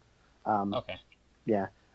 One thing that I did notice when they enter the town of Twin Peaks, the double R doesn't have the advertising on it that the one throughout the rest of the entire show has had. Oh, okay. If you notice, the double R throughout the series has had RR to go, pick up over here. There's been arrows written on it, and they've really been highlighting the whole double R to go. That's nowhere to be found on the building for the double R this time around. Mm-hmm. I didn't notice that. Well, I noticed the double R in this episode, but I had never noticed like all the signs in the previous episodes of this season. Yeah. I don't even really know if it's signs. It's mostly just like painted on the wall of the exterior. Oh, okay. But it's mostly up at the top. You know, it's not like a big tacky spray paint. Yo, come get some double R to go. But when they go to the Palmer household and it's Alice Tremont, did you catch the name of the people that owned the house before them? No. Chalfont. Okay. Chalfont was the name of the grandmother and her grandson in Fire Walk with Me. Oh, okay. Which was the same actress who played Mrs. Tremont in the series. So it's weird. So if you remember, the way it works is Cooper goes to the Fat Trailer Park with Harry Dean Stanton, and he says, what was here? It's empty lot. And he says, a trailer. What else do you think was here? And he says, who lived in here? And he says, a woman and her grandson went by the name of Chalfont. In fact, the name of the people who had this spot before them were also named Chalfont. 2 Chalfonts. And then during the original series, Donna found, when she was doing the Meals on Wheels, she found that woman and her grandson, and they went by Tremont. But when they came back in the episode Arbitrary Law, there was another woman who had been living there for years named Tremont, who didn't have a mother, didn't have any children. Right. So I guess these people just sort of like take the name of whoever's been living there. So 2 Tremonts, 2 Chalfonts. And now we have this place where this house was owned by a person named Chalfont, and now it's owned by someone named Tremont. I think that's really interesting. And I don't know if that actually means anything to the actual story, or if it's just another thing of this is a dream world that has names and faces and locations that he's familiar with, but it's all different. He's trying to piece it together into this mystery that has no answer. That being said, did you hear Sarah Palmer inside the house at the end? Yes, and then Okay. Laura screamed. So I did hear all of that. I just I didn't really I didn't know what triggered it, and so I don't know. At that point, I was just like, well, that's the Twin Peaks. I don't really know what to think. All right. No, I get you. I'll tell you what triggered it. Cooper. Just see. Oh, Cooper asking what year it was. Yeah, yeah. Okay. Huh. Um, I didn't know that David Lynch and Mark Frost were such huge fans of Jumanji, though. That was the biggest surprise. Oh, and then Kirsten Dunst just comes out of nowhere and says, "1995, remember?" Uh, Remember 1995. and then a monkey comes in on a motorcycle, a police motorcycle, and like, yeah. Actually, oh Now, man, that makes me want to go watch Jumanji. um, I'm trying to look through this whole part where they're driving through. By the way, there's a lot of driving in this. There's a lot of driving. Yep. Um, in it, when he wakes up, and now I guess that he's a person named Richard. Do you ever see anybody using a cell phone? Because I don't think you do. No, but well, I wasn't paying attention to it, but I didn't. So that's where I was like, I don't know if this could be set in the 50s. It could be set in, I didn't even pay attention to what kind of cars we had. I saw that Cooper got into a black car instead of that blue truck, but that was all that I really noticed. I didn't notice like what the year was on these cars, like, and I'm not much of a Hmm. gearhead to the point where like if you show me a car, I might be able to say it looks like it comes from the 50s, but I wouldn't be able to tell you what year it is, and there's a chance I wouldn't even be able to tell you what decade it is. So like, I Hmm. don't really just looking at visual clues isn't gonna work for me here, because there was nothing really that I saw where I'd be like, okay, yeah, that makes this take place at a certain time period. Yeah, I'm skipping through it right now. You don't see a cell phone. Hmm. Although we should say, I think you mentioned it in the synopsis, but what's her name? Lucy understands cell phones now. Yeah. Um, all right, so you see some cars driving around, but they're in the distance. They look like 90s and 2000s cars. They don't look like brand new, awesome cars. They don't look like they're old 50s, 40s cars. Hmm. Um, yeah, that car looks rather recent. I was seeing like somebody's truck. I don't know. There's nothing to really indicate that this is old, but I think that I don't see any like cell phones or something, so I don't know if this is like present day. He asks what year it is, and she freaks out. I guess she remembers. Hmm. That's my takeaway from this ending is that she does remember. Yeah. I mean that was what I took away from it too, because you hear Sarah scream Laura, and then this woman, whoever she is, if she's actually Laura or not, she does scream. So for like the billionth time in this episode, I man, I had my volume turned all the way up, and then it's like every 5 minutes there's a scream, and it makes me turn it back down, and I was just like, cut it out, stop it. um, yeah, it's like they realized, oh man, we got Cheryl Lee. That woman can scream. Hmm. Let's get our money's worth with that. Um, I don't think there was so this much screaming in the '89 Batman movie.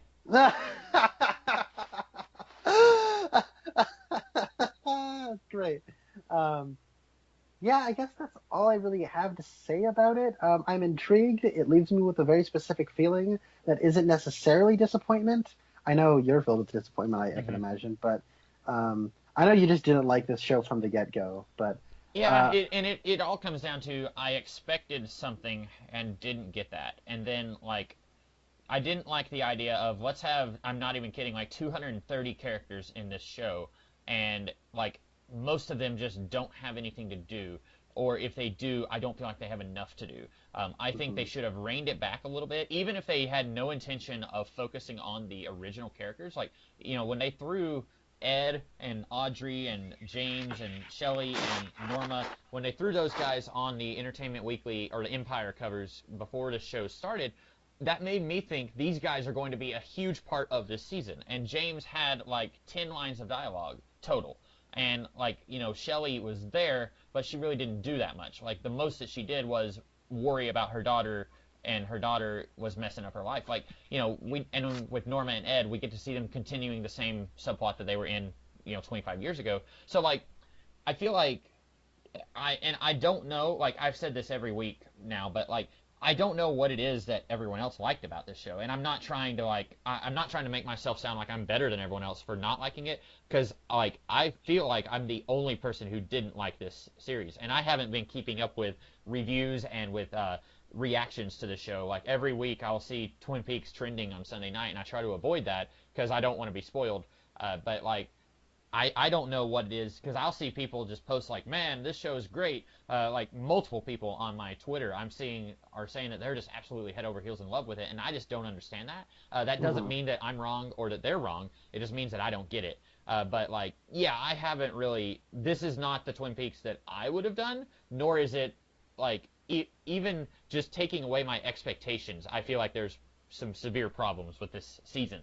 But yeah, if they do end up doing a second season of The Return, I won't watch it because I've just been so incredibly disappointed with this, and I feel like it comes down to a thing where like if you see someone who's just continuously reviewing a comic book series that they hate, and you ask yourself why are you reading it if you hate it so much, like I feel like I've put myself in that situation where like each week I spend like 3 hours on Twin Peaks. Like there's an hour of watching it, and then there's like an hour and a half of reviewing it with you, and then like there's the editing, and it's just like I found myself asking like, well, what could I be doing differently with my life?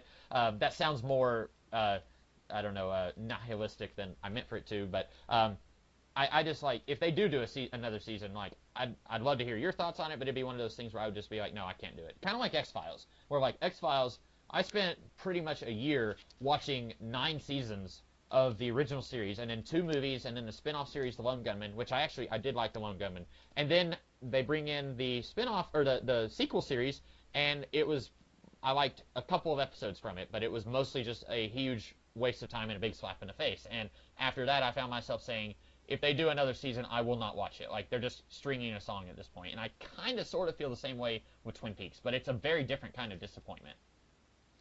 How so? How do you describe it as a very different kind of disappointment? Well, from X-Files. Like, X-Files, people say that they like it, and it doesn't bother me in the same way. Like, when people say that they like Twin Peaks The Return, I'm confused because I legitimately find this to be just awful, but I'm not like, come on, guys, this is really bad. Like, I'm not so confident in my own disdain of this show. I know why I don't like this show, and everyone else likes it, so I find myself wondering, like, why there is this disconnect. With the X-Files, I spent, like, 10 years hearing people say that the X-Files was, like, one of the best genre shows of the 90s, and it's 9 years of a waste of time. Like, it's just a bad show that, like, it feels like an amateur put it together, and that's mean, but like it's not a very good show. Like it doesn't have a whole lot of coherence. And so when people say that they like the X-Files, I'm a lot more I guess a lot more of a jerk when I say no, the X-Files is bad. Like I don't find myself sitting back and like rubbing my chin and saying, now why is it that everyone else likes the X-Files except for me? Because I look at the X-Files and I just say, no, this is clearly just awful television. But with Twin Peaks, I find myself legitimately wondering if I'm missing out on something, but not so curious about that I want to go back and watch it again. I getcha. Do you think that reaction comes from it being more interpretive than something like the X-Files? Somewhat, yeah, because I found several times this season where you would say that you were 100% sure that something had happened, and I would say, I don't know about that. And then you would say, well, you're pretty sure that it's confirmed based on the information they would give. And so, but that didn't affect my enjoyment. That just affected, like, the events that were happening and me either understanding those events or not understanding them. Because I could enjoy something and then find out that I was wrong about what did or did not happen. There's a Batman book that I'm thinking of right now where I love the heck out of that Batman book. It has some of the best art in a Batman story that I can think of, and the last 15 pages of the story completely go over my head. Like, I don't understand what happened. I feel like I'm missing something, but I still enjoy the book. Are you talking about Arkham Asylum? Nope. That one is just weird. I was talking about Broken City, which is it was an arc that came right after Hush. The artist is Eduardo Risso. Is that Azzarello? Yes, it is. Okay, yeah, I've heard of that. So yeah, I can enjoy something and still not really understand it. That's not the case with Twin Peaks. I getcha. Yeah, I getcha. I've heard a lot of fans talking about this final episode saying like, no, if you've been following Lynch's career and all that stuff, and you would know that this is the end and all that sort of stuff. And I've been thinking, I don't know. I've watched Lynch's work. I mean, that being said, I haven't watched 3 of the 4 films he made post Twin Peaks. Mm-hmm. So that being said, I can't be an advocate and speak for what the Lynch style is. I can't. But what I can do is I can look at this and look at the kind of dangling plot threads and think, yeah, I can, see that there's if they chose to do another season, there's stuff to tie up. Mm-hmm. And you are much more of a David Lynch fan than I am. You've watched a lot more of his stuff than I have. And if you say, I'm not sure if that's true, then I would be inclined to believe you. I would say, if you're one of the people saying, oh, if you've watched all of David Lynch's stuff, this makes sense, we shouldn't have to watch David Lynch's other things to understand this. That's kind of like, I'm going to throw a name out there, it's kind of like Jonathan Hickman from comics, where he will do a comic book series like Fantastic Four, and then it leads into the Avengers, and then it ties into this other thing that he wrote, and it ends up being like 3 or 4 different series with like 200 different issues that he's written, and it all ties together. And if I just want to read Fantastic Four, I don't want subplots that are carrying over from his Avengers run or something like that, or vice versa. And I know you've read some of his Avengers work, so you may disagree with me there, but like, it's one of those things where we shouldn't have to be experts on David Lynch's career to understand or appreciate Twin Peaks: The Return. Now, I can understand someone saying, go back and watch the previous 2 seasons of Twin Peaks and Fire Walk with Me, because this is all part of the same franchise. That's like telling someone, watch Back to the Future 1 and 2 before watching 3. That makes sense. Right. But you shouldn't expect someone to watch the 3 Back to the Future movies before they watch Robert Zemeckis' Beowulf. That does not make sense. Yeah, I agree. And I think that if we're looking, I mean, I've read all of Hickman's Avengers run. I haven't read a Secret Wars finale, but I didn't know he did a run on Fantastic Four, and I didn't know that affected Avengers. Well, now, I may have just made myself sound like an idiot. Let me make sure that he did do a Fantastic Four run. I thought he did. I thought he was the guy who did the Future Foundation stuff. He did do it. He did do a Fantastic Four run, and I've heard that it ties in with his Avengers stuff and with Secret Wars. I don't know. I haven't read any of it, so you could say the same thing about like Rick Remender. Like Rick Remender did an Uncanny X-Force run, and then that kind of fed into Uncanny Avengers, and then that fed into Axis. So it's the same thing with a lot of writers. Yeah, and I think Morrison does that quite a bit too. Yeah, except definitely. He does that a lot, but it's also one of those like, okay, it doesn't affect like your knowledge of what is happening in the plot. Like, okay, so for example, he has this weird like cube that transports across like multiverses, or you know what I'm talking about? Like that weird cube that has something to do with sound frequencies that like helps you travel throughout the multiverse. And it's not the Warlagog, is it? That was not a cube. That was like a weird like infinity type thing. I'm thinking of something different. But that thing shows up in the first time I had ever encountered that was in one of his Action Comics issues, where it was President Superman of Earth 23, and that turned out to be a part of a lot of his. That thing shows up in the Multiversity. It shows up, I think, in an issue of his Batman run. It shows up in his Action Comics run. It keeps showing up, but it's not like you have to. There's not like an issue. I don't think there's like an issue written by Grant Morrison somewhere that tells you all the rules about this thing, and that you need to read that to understand what it is. It just sort of keeps popping up in his work, and it helps add a sense of cohesion to it, but it doesn't affect your enjoyment of the piece. Mm-hmm. And I kind of like that. I like it when writers do stuff like that, where they're like, if you do stick around and look at their work as a big whole, you can look at overarching ideas and how things play out and stuff. But if you also just want to read this one particular piece of it, then you won't be hindered by your lack of knowledge of everything else. Right.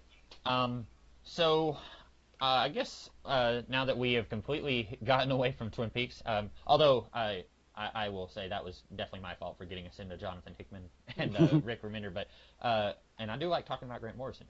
So did you have any final thoughts on Twin Peaks? I liked this ending.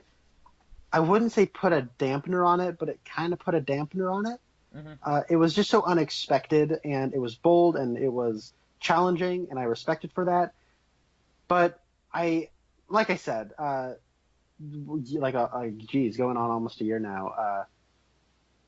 For me, Twin Peaks is the original series in Fire Walk with Me. Mm-hmm. I think they form a circle. It forms like a big, like complete, well-rounded story, and everything else is just kind of supplemental to me. So I can't ignore this and say that it doesn't necessarily count, but it does take place so long afterwards, and I don't know. This is probably, I don't want to say this is my least favorite portion of Twin Peaks out of the three key things, but I like this more than most of the second half of season 2. Oh, wow, okay. I like this more than like the Little Nicky subplot and the Cougar Lady subplot and the Ben Horn fever dream and whatever else was happening, and like, oh no, look, it's a girl who every guy seems to fall in love with. I like this more than that. I don't know if I like this. I don't like this more than like season 1 and the first half of season 2. I don't like this as much as Fire Walk with Me. Right. That being said, this is all just an immediate reaction. I will revisit this. I know you don't care. You don't like this. You won't revisit it. If they do a second season, I will watch it. But I guess I am interested to continue and like maybe continue this podcast doing what we were doing, where we talk about stuff that these people showed up in other works. Absolutely. I've got a huge list. Well, not a huge list. I've got a list of things that I'm like ready to throw out there. I don't remember which of us was the last one to pick something. Do you have something immediately in mind? Because I've got a thing here I could throw out there. No, we can do it. Say what you want to say. Let's see what you want to do. All right. So when we first finished Fire Walk with Me and the original Twin Peaks series, I chose an episode of The X-Files because it had Michael Horse in it. So now I'm going to choose another episode of The X-Files that has Richard Beymer in it. Ooh! I only wrote down the name of the episode. I don't have the season. So, okay. The episode is called Sanguinarium, and it is from season 4, episode 6. So that is on Netflix, as far as I know. I haven't checked for the X-Files since the last time we watched that episode with the werewolves, but if it should be on Netflix. If it's not, then I guess we'll figure something else out. But this episode has Richard Beymer in it, and it should be interesting. Oh, I guess I should say that in the finale, what's his name? Jerry Horn was found naked in Wyoming. that was the big payoff. Oh man, I was building myself up to be disappointed. I was really, really wanting him to be instrumental in the defeating of Bob, but oh well. I did like his scenes where he's like just running through the forest and talking to his foot. So yeah, there is that. We'll always have Paris. Oh no, the X-Files is not available on Netflix. When did they take it off? I don't know. This is crazy. Spencer, do they have the X-Files on Amazon Prime? They do. Yeah, they took the X-Files off like a year ago. A year ago, we watched that episode within the year. Wow, that's crazy. And 7 months. Okay, so I guess the second we watched an episode of the X-Files, they took it off of Netflix. I'm sure you own the whole series, so you could probably easily watch it. Who, me? Yeah. No. I had the first 2 seasons on DVD, and I got rid of those. Sold them for store credit. Oh, okay. Yeah, I was thinking like, oh, I'm never gonna watch this again, and now I didn't even have season 4 whenever I did have those. But okay, so you do think it's on Amazon Prime? Because I have access to Amazon Prime. If we wanted to try that, or do you want to? You know what? Let's try something else in the meantime. So if it is on Amazon Prime, we can do it afterwards. Okay. Okay. Let's try. All right. So, The Highlander was a 1990s television series. You've maybe heard of it. I watched it occasionally when I was a kid. Let's watch. I'm gonna have to see which episode this was on, or which season. This episode of The Highlander has Don S. Davis, who played Garland Briggs. And this was season 2, episode 7. The episode is called The Return of Amanda. I have found that most of The Highlander is on YouTube. Let me double check. Oh, wow. Okay. Yeah, I was watching it on YouTube not that long ago. Let me of Amanda. It should. Yeah, it's on there. So I could even send you the link to this channel.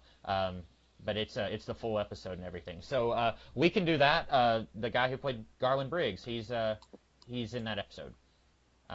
Awesome. Yeah, Yeah. let's do it. I've got like a whole bunch of things here, but then I was like, oh, which one should I do first? But yeah, we and then we will see if we can do the X-Files, because I actually had another X-Files here, one that had also had Don S. Davis. I forgot he was in the X-Files, but we can try those later on if we can find them on Amazon Prime. That is so weird that they took that off of Netflix, because I mean, I don't miss it because but it's just strange. Yeah, that's been like a staple of that for a long time. Yeah. So I will say this. Sorry, before we go, I picked up The Secret History of Twin Peaks with some birthday cash. So Oh, well, if you read that and in like, this is what, episode 60. If in like by episode 75 you pick it up and read it by then, maybe we could review it then. And then on October 31st, there's another follow-up book written by Mark Frost called The Final Dossier. That's coming out. So by episode like 100, we could talk about it. If you talk about you're a slow reader, I am as well. So if that's something you do want to do, I am supplied. Yeah, we could see. Depends on if I'm in the mood to like really just ruin my life. No, I'm just kidding. But oh dang. yeah, we can see. Oh man, I just double checked, and you're right. X-Files is not on there. That's so weird. I guess I'm glad that I watched it when I did, so that I would know what I wasn't missing. I'm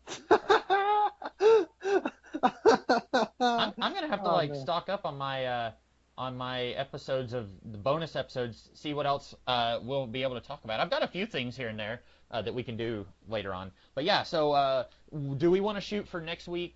Same bat channel, same bat time to do this episode of the Highlander? Yeah, sure. That works for me. Alrighty. Well, then, in the meantime, if you don't have anything else, I am the Comics Kid 2099. And I'm Connor Nielsen. And we will see you guys in the future. Have a good one.